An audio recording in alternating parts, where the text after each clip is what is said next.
سب سے بڑی مقبولیت اور اصل ایمان جو ہے وہ حضور علیہ الصلوۃ والسلام کی ذات مبارکہ ہے. ہم حضور کا کلمہ پڑھتے ہیں، ہمیں حضور کی طرفداری کرنی چاہیے، ہمیں حضور کے جانب ہونا چاہیے. اب کون مونچھیں مونڈتا ہے، کون جناب جو ہے کہ وہ ٹانگیں مونڈتا ہے، یا کون جناب سر مونڈتا ہے، اس سے ہمیں سروکار نہیں ہے. ایک طرف ہو کر آپ بالکل نیوٹرل سطح پر آ کر اس بات کو آپ سنیے اور غور اس بات پر کیجئے کہ ہم نبی کا کلمہ پڑھتے ہیں، کسی مولوی کا نہیں پڑھتے. تو ہمیں اللہ رب العالمین نے پیدا اس لیے کیا کہ ہم نبی کا کلمہ پڑھیں، ان کی اتباع اور اطاعت کریں، ان کی تعظیم کریں اور ان کا ادب کریں، اور پھر جو ان کے راستے کو صحیح طریقے سے بتائے اس کی طرف چلے. یہاں تک کہ جو ان کی جانب راستہ بتا رہا ہے، اگر وہ کوئی بات اشارتن، کنایتن، صراحتن کسی بھی طریقے سے اس عظیم اصل ذات مصطفیٰ کے خلاف کر دے تو یہ تو راستے میں گاڑی تھی وہاں تک پہنچانے، جب یہ پنچر ہو جائے تو اس کو چھوڑیں اور صحیح گاڑی میں بیٹھ کر اس طرح روانہ ہو جائیں، نہ کہ پنچر کے پیچھے اپنی رات کو تباہ کریں اور اپنے دن کو تباہ کریں. تو ہوا اس جانب یہی ہے، ان کو سب پتا ہے کہ گڑبڑ ہوئی ہے اور اپنی کتابوں میں اس بات کو درج کرتے رہے، لیکن انہوں نے جو ذریعہ تھا اسی کو اصل سمجھ لیا، اور اس بات کو امام احمد رضا سمجھ گئے. اور آپ نے اپنی آخری وصیتوں میں تمہید الایمان میں اس بات کو ذکر کیا کہ اصل الاصول ذات جو ہے وہ ذات مصطفیٰ ہیں. پوری زندگی ان کے احکام کی اطاعت، ان سے محبت، ان سے تعلق، اپنے ماں باپ، اپنے بچوں کو ان پر فدا کرنے کا جذبہ رکھنا، اور پوری زندگی ان کے عشق میں، ان کی محبت میں، ان کے فرمان پر، ان کے دین پر گزار دینا.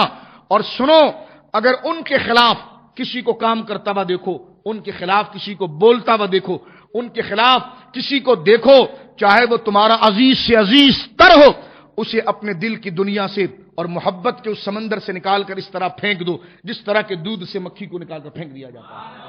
میں کہتا ہوں اس سے بہترین اصول یہ مجدد دے سکتا ہے، دوسرا کوئی نہیں دے سکتا.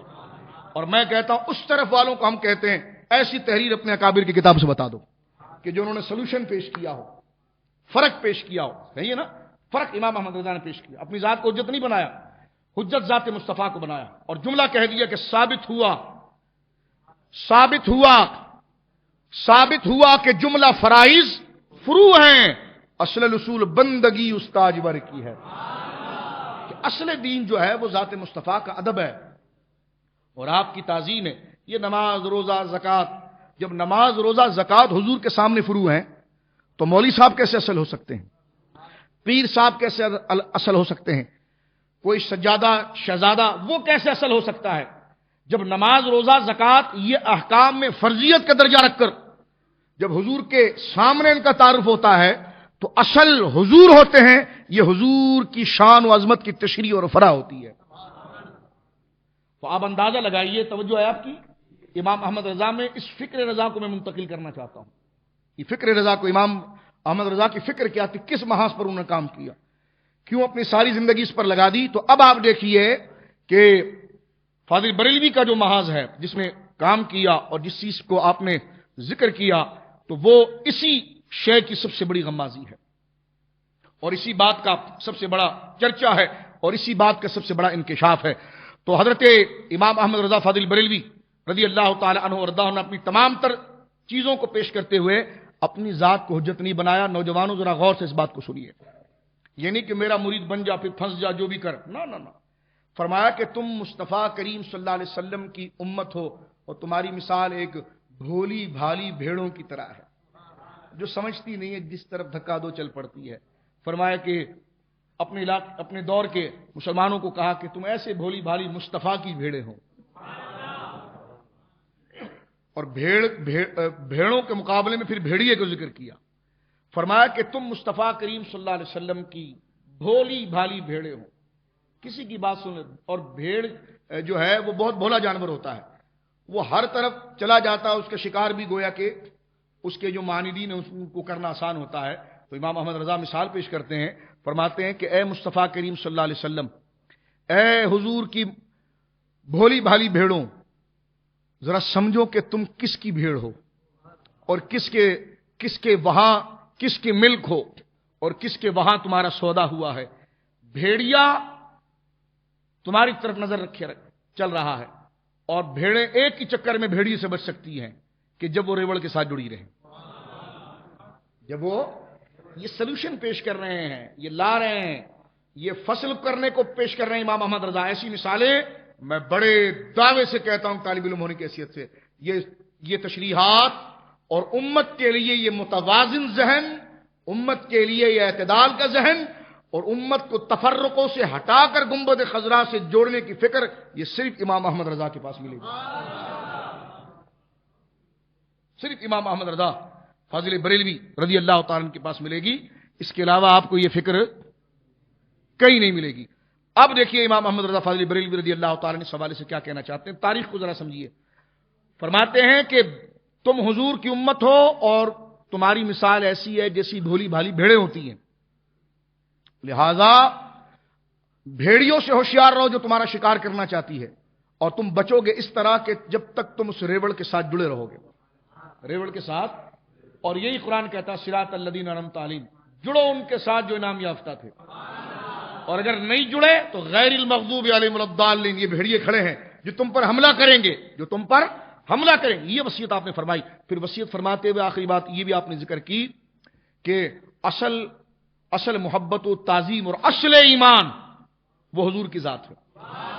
ان کی شان میں، حضور کی شان میں، حضور کی جناب میں، حضور کی طرف کسی بڑے سے بڑے مولانا کو، کسی بڑے سے بڑے پیر صاحب کو، کسی بڑے سے بڑے شیخ الحدیث کو، کسی بڑے سے بڑے مفتی کو اگر ادنا درجہ کی بھی اہانت کرتا ہوا دیکھو، کیونکہ اصل یہ تو بلانے والے لے جانے والے اس طرف تھے، اور اصل ایمان حضور کی ذات ہے. کتنی پیاری بات کر دی.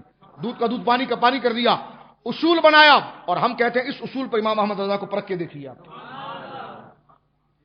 فرمایا کہ اصل حضور کی تعظیم میں محبت ہے، اصل دین حضور کا ادب ہے. انبیاء بھی آپ کا ادب کرتے ہیں، اللہ بھی آپ کی تعظیم، اللہ آپ کا خالق و مالک ہے، لیکن اللہ خود مالک ہو کر آپ کی عظمتوں کو بیان کرتا ہے. تو اس سے رفت مصطفیٰ کا اندازہ لگائیے. دیتا خدا خود ہے، پھر خود واہ واہ کرتا، واہ محبوب کتنا پیارا ہے تو. اس سے آپ اندازہ لگائیے. دیتا خدا خود ہے اور پھر کہتا ہے تو مجھ سے راضی ہو جا. وَلَسَوْفَ يُؤْتِيكَ رَبُّكَ فَتَرْضَىٰ. مجھے بتائیے کہ کسی نبی کے بارے میں یہ آیت اتری ہو جو میرے مصطفیٰ کریم کے بارے میں اتری صلی اللہ علیہ وسلم. ہم سارے نبیوں کا ادب کرتے ہیں، تعظیم بجا لاتے ہیں، لیکن میرے امام نے کیا کہا تھا؟ شمع بزم ہدایت پہ لاکھوں سلام. کہ حضور بزم ہدایت کی جو محفل ہے وہ تو انبیاء ہے، اور اس کی آپ شمع ہیں. شمع کے گرد پروانے گھومتے ہیں. تو فرمایا مصطفیٰ چنے ہوئے ہیں، جان رحمت پہ لاکھوں سلام، شمع بزم ہدایت پہ لاکھوں سلام. کہ یا رسول اللہ آپ کون ہیں، آپ کا مرتبہ کیا ہے؟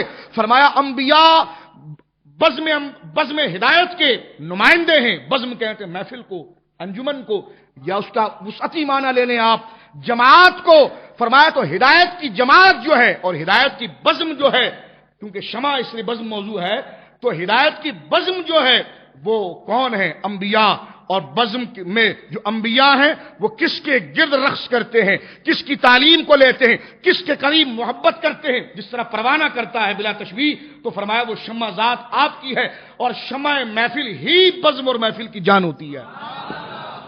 تو نجدیوں تم کیا کرو گے؟ میرے امام نے تو کوٹ کوٹ کر حضور کی امت کو حضور کی تعظیم سکھا دی ہے. فتویٰ آیا اس میں سکھایا، شعر آیا اس میں سکھایا، سلام آیا اس میں سکھایا. تو فرمایا اس سے اندازہ لگاؤ. اور ادھر جو ذکر کیا میرے امام نے حضور کی عظمت و شان کے لیے، آپ حیران ہوں گے. پوری زندگی امام احمد رضا کی ایسی گزری ہے. کیا فرمایا؟ سب سے اولا و اعلی ہمارا. یہ نظریہ پلا رہے ہیں، یہ نظریہ نہیں جو مرثیہ گنگوہی کے اندر موجود ہے کہ محمود الحسن دیوبندی کہتے ہیں کہ ہم کعبے کا طواف کرتے ہیں لیکن ہوتے کعبے میں اور دھیان گنگوہ جا رہا ہوتا ہے.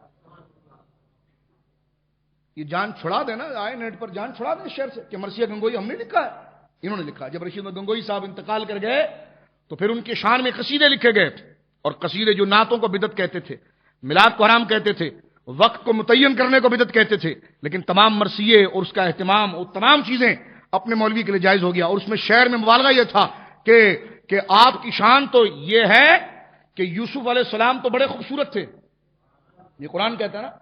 اب اس میں اہانت کیسی کی، جس کو مرثیہ میرے سامنے نہیں ہے لیکن جو تشریح میں کر رہا ہوں اس پر میں بات کرنا تیار ہوں. اس میں بات یہ کی ہے کہ یوسف علیہ السلام کا حسن تو بہت بڑا تھا، لیکن اے مولانا گنگوہی صاحب، آپ کے دربار کا کالا غلام بھی اگر ہونا تو حسن یوسف اس کے سامنے بھی شرما جائے گا.